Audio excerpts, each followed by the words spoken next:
Hey guys, welcome back. It is finally warming up. We're in the mid 70s. We are about a week away or so from Memorial Day, so we're going to start getting everything in the ground in the coming week. But before we get all that stuff in, we have to get our trellises up. We've been talking about this for over the last couple weeks, about doing a trellis that will bridge the gap between the beds and allow us to grow some of our crops like our squash, peas. We have some pole beans and some indeterminate tomatoes that we'll be able to use these trellises to trace up. So we want to get those in the ground. We want to create something unique that you can walk underneath and harvest everything from underneath it. I'll probably end up building something this week to allow the boys to get in here and harvest some of the stuff themselves. Otherwise, they're just going to be sticking to the low-hanging fruit.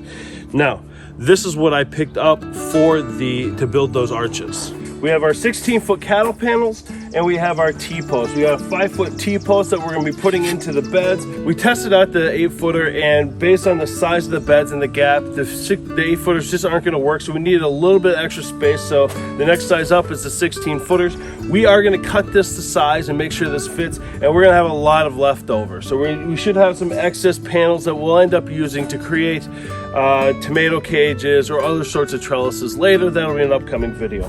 Now, as for height, we'll get it out here and we'll kind of measure it out where we want it to be. I want to be able to walk through this without any problems. I want to be able to work in here. So I'm thinking in this area, I'm 6 foot, 6'1", is making it about 7 feet as the top of it. It's 7.5 at the very highest. So what we'll do is I will come out here, we'll try to figure out exactly the size we need and cut everything down. Now we have to connect these panels to these T-posts. These are Livestock Panel Connectors from One Man Fencing. We're working with them today in a collaboration. They provided these to us. These are reusable metal livestock panel connectors. They'll replace the need for all the wires, twine, and cables. And I can tell you, using those cable ties last year when I attempted to remove them, everything broke apart. That's the big thing about these. They're reusable and very easy to use, take apart, and put together. They do also make one that's meant to attach to a 4x4 or wood, but today I'll be using solely the T-post connector. Now, for tools that I'm going to need, something to drive in our T-posts into the soil in case they don't go in easy. I also have a smaller hammer. I have a set of bolt cutters for cutting the fence. We have our connectors. I have 2 different size bolts that are on here, and I'll show you how everything works. But first, we got a 3/4 inch wrench, and we also have a socket.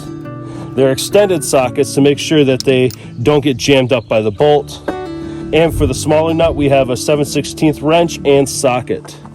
Now, these livestock panel connectors are really simple to use, so they're tough and they're reusable. So what we're going to do is I'll leave a description of the step-by-step process on how I am actually assembling all this stuff in the description below, but I'll also talk you through it as I do it. The first thing we're going to start working on is getting our panel size and cut down to make sure that they fit the way they need to.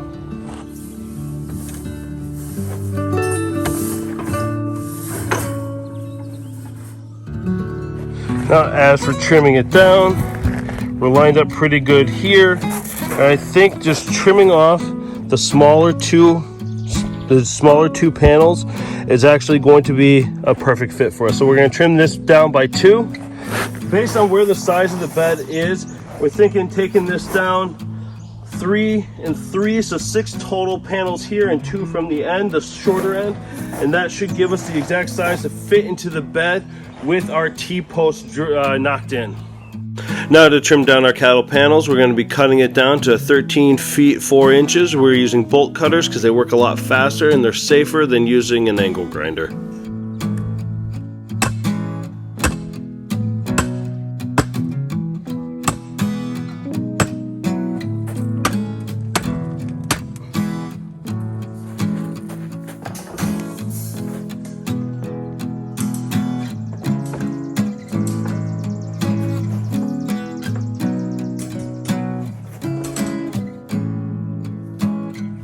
Now we're going to be setting our cattle panel in place on the inside of the T-post, but we do have our metal wire bracer that's in the center of the garden beds. We're going to be cutting a hole or trimming off a section of the cattle panel so it fits nicely. Now for using the livestock panel connectors. You're going to slide the connector over the top of the T-post and find the proper positioning. You'll see I have the horizontal wire on the outside. I'm going to find the slot in the bolt and I'm going to slide it into place. Once you have the right positioning, you're going to use your 7/16 wrench or socket to tighten down the nut on the side of the connector to lock it into place. Ensuring that your cattle panel is in the correct position, in the slot of the bolt, attach the nut and use your 3/4 inch socket or wrench to tighten it down. The last thing to do is add the bolt protector on the end of the bolt. These livestock panel connectors are really simple to use and reusable, like I said earlier.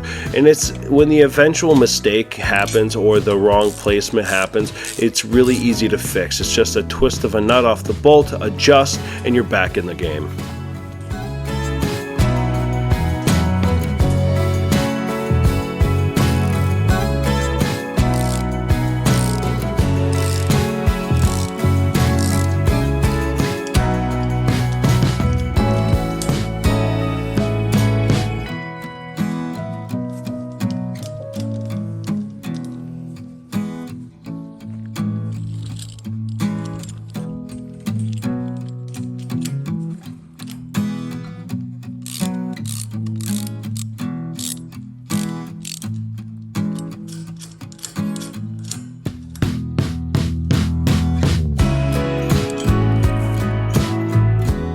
Now installing the second set of connectors on the top portion of the T-post.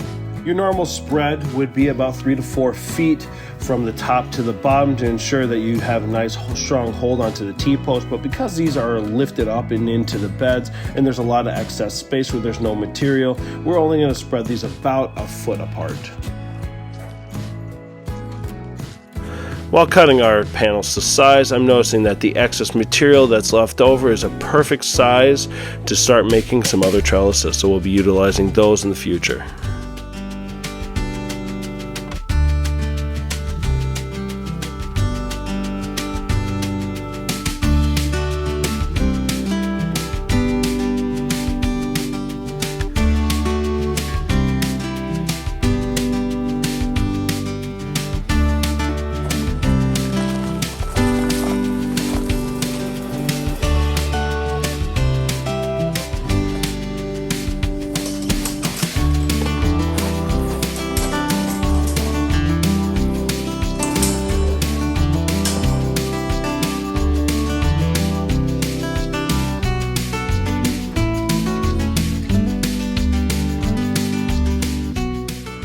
When embarking on a project like this, you need to make sure you're picking out the best material for the project. By no means am I saying these livestock panel connectors are the only way to go. There are a lot of different options out there, but they're not going to have the strength and versatility that this product offers. Alright guys, so that is it. We got them up. It turned out exactly like we were hoping for. These livestock panel connectors did the exact thing that we wanted them to do. We're able to connect everything to the T-post. Everything's nice and sturdy. It's going to be able to hold a lot of weight here, whether it's our green beans, the squash. We've got long eggplant that we want to try putting on these, our indeterminate tomatoes, or our cucumbers. We have lots of things we can grow in each one of these to fully encompass them. And not only can we pick, we'll set up some sort of stool system for the boys so they can trape around here and pick what they want. But it does what it needs, and it does a perfect job.